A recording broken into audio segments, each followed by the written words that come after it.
Imagine being sentenced to death for a crime you didn't commit. Not one, not two, but multiple people have faced this reality. These are 3 real cases where innocent lives were nearly destroyed by the justice system. And in one case, the truth came too late. Case 1, Kirk Bloodsworth. In 1984, in Maryland, United States, a man named Kirk Bloodsworth was arrested for the brutal murder of a 9-year-old girl.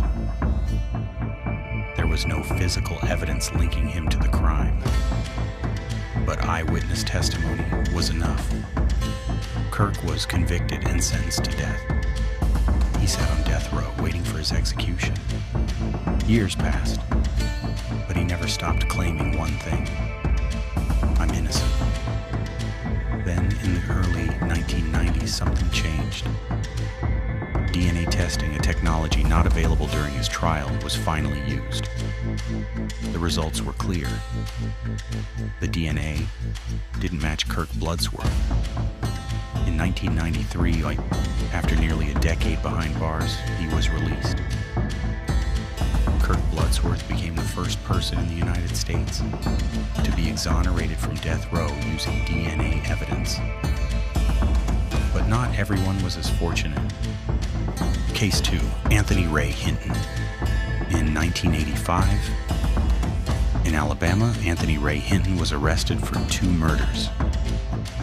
The case against him relied almost entirely on a single piece of evidence: a gun. Prosecutors claimed the bullets matched that weapon. But there was a problem. The testing methods were flawed, and the defense had no resources to challenge it. Hinton was convicted and sentenced to death.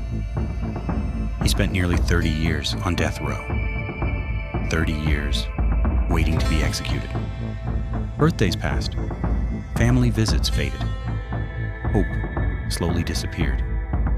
Finally, in 2015, the U.S. Supreme Court intervened.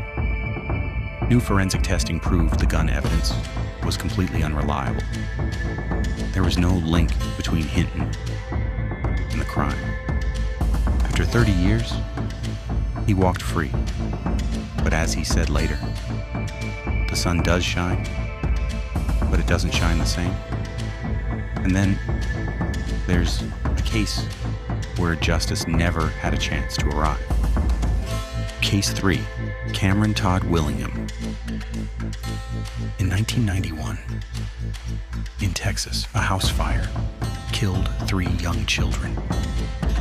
Their father, Cameron Todd Willingham, was accused of setting the fire. Fire investigators claimed the blaze was intentional. But years later, experts would say something very different. Despite questionable evidence, Willingham was convicted, and in 2004, he was executed by lethal injection. Case closed. But after his execution, independent fire experts reviewed the evidence. Their conclusion: the fire was most likely accidental, meaning Cameron Todd Willingham may have been innocent. But this time, there was no one left to release. 3 men, 3 cases, 1 system that failed them all.